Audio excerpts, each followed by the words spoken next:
ಏನಮ್ಮ ರುಕ್ಕು ಸಮಾಚಾರ? ನಾನೆಲ್ಲಿ ಬಂದು ಕೂತದ್ದು ಗೊತ್ತಾಗ್ಲಿಲ್ವೇ? ಏನೋ ಗಾಢವಾಗಿ ಯೋಚನೆ ಮಾಡ್ತಾ ಇದ್ದಂಗಿದೆ. ರಾಚಮ್ಮ, ಅಕ್ಕ ಬಂದ್ಮೇಲೆ ನಾನು ಬಂದಿದ್ದೆ ಅಂತ ಹೇಳ್ಬಿಡಿ, ನಾನು ಹೊರಡ್ತೀನಿ. ಊಟದ ಟೈಮಿಗೆ ಕರೆಕ್ಟಾಗಿ ಬಂದ್ಬಿಟ್ಟು ಊಟ ಮಾಡಿದೆ ಹಾಗೆ ಹೋಗ್ತೀವಿ. ಬಾ ಕೂತ್ಕೋ, ಏನಾರು ತಿನ್ಕೊಂಡು ಹೋಗಿ ಅಂತೆ. ಅದು ಇಲ್ಲಿಗೆ ಬರೋಕ್ಕೆ ಮುಂಚೆನೇ ತಿಂದಿದ್ದೀನಿ. Thank you. ಊಟದ ಟೈಮಿಗೆ ಬಂದು ಊಟ ಮಾಡ್ತಿಲ್ಲ ಅಂದರೆ ಊಟಕ್ಕೋಸ್ಕರ ಬಂದಿಲ್ಲ ಅಂತ ಹಂಗಾಯ್ತು. ಅಕ್ಕನ ಹತ್ರ ಕಾಸು ಕೇಳೋಕೆ ಬಂದ್ಯಾ? ದೇವರು ದುಡಿಯೋ ಶಕ್ತಿ ಕೊಟ್ಟಿದ್ದಾನೆ, ಉಳಿಸ್ಕೊಳ್ಳೋದಕ್ಕೆ ಸ್ವಾಭಿಮಾನ ಕೊಟ್ಟಿದ್ದಾನೆ. ಮೈ ಕೈ ಗಟ್ಟಿ ಇರೋವರೆಗೂ ಯಾರ ಮನೆ ಮುಂದೆನೂ ಹೋಗಿ ಕೈ ಚಾಚಲ್ಲ ರಾಚಮ್ಮ. ಗಂಜಿ ಕಾಸಿಗೆ ಕೈ ಒಡ್ಡಲ್ಲ, ಸ್ವಾಭಿಮಾನ. ದೊಡ್ಡ ಮನೆ ಮಕ್ಕಳು ಮದುವೆ ಆಗ್ತೀವಿ ಅಂದ್ರೆ ಕುತ್ತಿಗೆ ಒಡ್ಡು ಬಿಡ್ತೀರ ಅಲ್ವಾ?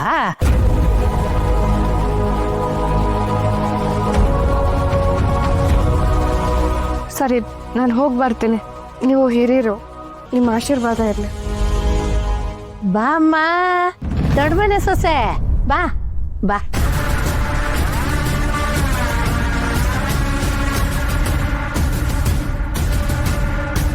ನೀನು ನಿನ್ನ ತಾಯಿನ ನೋಡೋಕ್ಕೆ ನಿನ್ನ ಮನೆಗೆ ಹೋಗಿದ್ದೆ.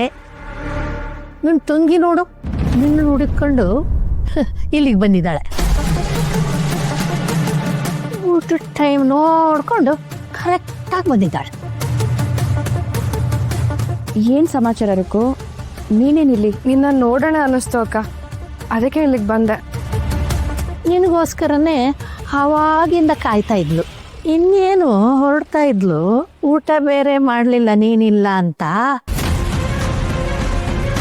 ಅಕ್ಕ ತಂಗಿರದ್ದು ಏನೇನೋ ಮಾತುಕತೆ ಇರುತ್ತೆ. ನಾನು ಯಾಕೆ ಅಕ್ಕ ತಂಗಿಯರ ಮಧ್ಯ? ಊಟಕ್ಕೆ ರೆಡಿ ಮಾಡ್ತೀನಿ, ಬಂದುಬಿಡಿ.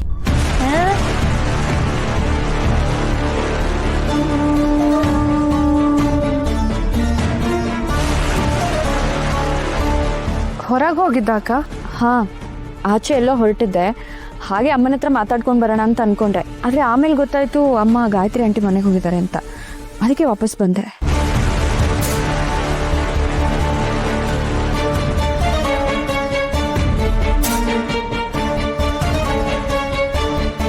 ಸುಳ್ಳು ಹೇಳ್ತಿದ್ಯಾ ಅಕ್ಕ? ನೀನು ಮನೆಗೆ ಹೋಗೇ ಇಲ್ಲ ಅಂತ ಅಮ್ಮ ಹೇಳಿದ್ರು. ಎಲ್ಲಿ ಹೋಗಿದ್ದೆ ಅಕ್ಕ?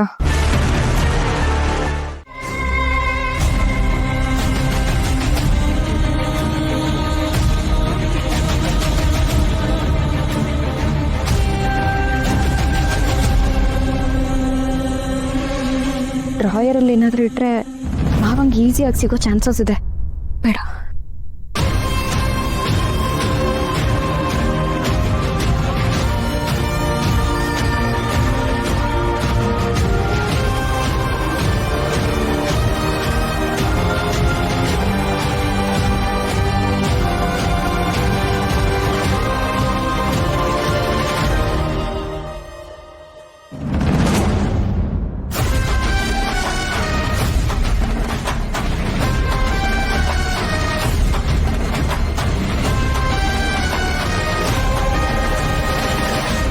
ಏನು ಮಗಳೇ, ಏನಾರು ಬೇಕಿತ್ತ?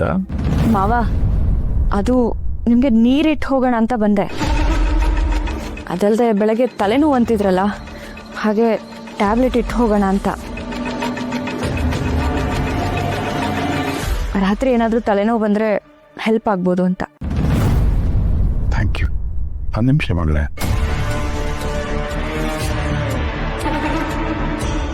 ಏನಾದರೂ ಮುಚ್ಚಿಡ್ತಾ ಇದೆಯಾ?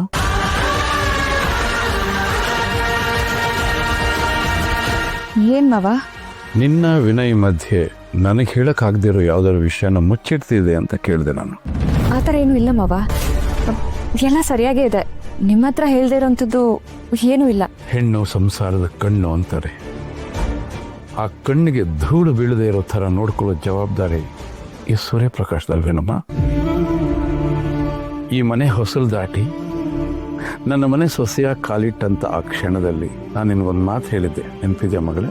ಇದು ನನ್ನ ಶಾಂತಿ ಬದುಕಿ ಬಾಳಿದ ಮನೆ. ಇವತ್ತಿಂದ ಈ ಮನೆಯ ಜವಾಬ್ದಾರಿನೆಲ್ಲ ನೀನು ವಹಿಸ್ತಾ ಇದ್ದೀನಿ ಅಂತ. ಅಂದರೆ ಇಲ್ಲಿ ಏನೇ ಸಮಸ್ಯೆಗಳಿದ್ರೂ ಕೂಡ ಅದನ್ನು ಸರಿಪಡಿಸ್ಬೇಕಾದ ಕರ್ತವ್ಯ ಜವಾಬ್ದಾರಿ ನಿಂದು. ಸಣ್ಣ ಸಣ್ಣ ಸಮಸ್ಯೆಗಳನ್ನು ಆಗಾಗ ಸರಿಪಡಿಸ್ಕೊಂಡ್ರೆ ಜೀವನದ ಹಾದಿ ಸುಗಮವಾಗಿರುತ್ತೆ. ಇಲ್ಲ ಅದನ್ನು ಬೆಳೆಯಕ್ಕೆ ಬಿಟ್ಟು ಅದು ಬಲ್ತು ಹೋಗುತ್ತೆ.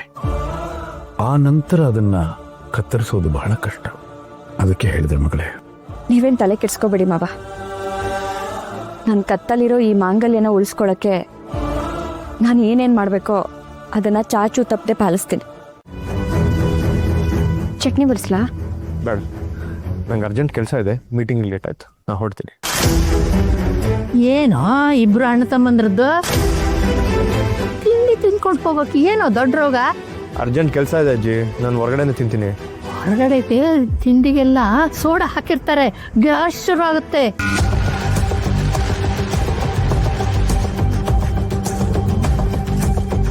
ಮನೆ ಮಕ್ಕಳು ತಿನ್ನದೆ ಎದ್ದು ಹೋದ್ರು ಅಂತ ಬೇಜಾರು ಮಾಡ್ಕೊಳ್ಬೇಕು.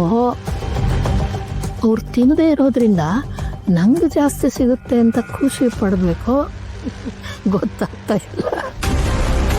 ಇಷ್ಟ ಇಲ್ಲದೆ ಇರೋ ಮಣ್ಣಿನ ಗೊಂಬೆನ ಆಡೋದಕ್ಕೆ ತಂದರೆ ಮಣ್ಣಿನ ಗೊಂಬೆನೂ ಹೊಡೆಯುತ್ತೆ. ಎಲ್ಲ ಈ ಕೃಷ್ಣನ ಕೆಲಸ. ಅವನಿಗೆ ಮೊಕ್ಕದ ಮೇಲೆ ಹೊಡಿಬೇಕು. ಅದಕ್ಕಿಂತ ಮೊದಲು ತಿಂಡಿ ಬಾರಿಸೋಣ. ಬಿಡಿಸಮ್ಮ ಮಣ್ಣಿನ ಗೊಂಬೆ, ಚಟ್ನಿ ಬಿಡಿಸು.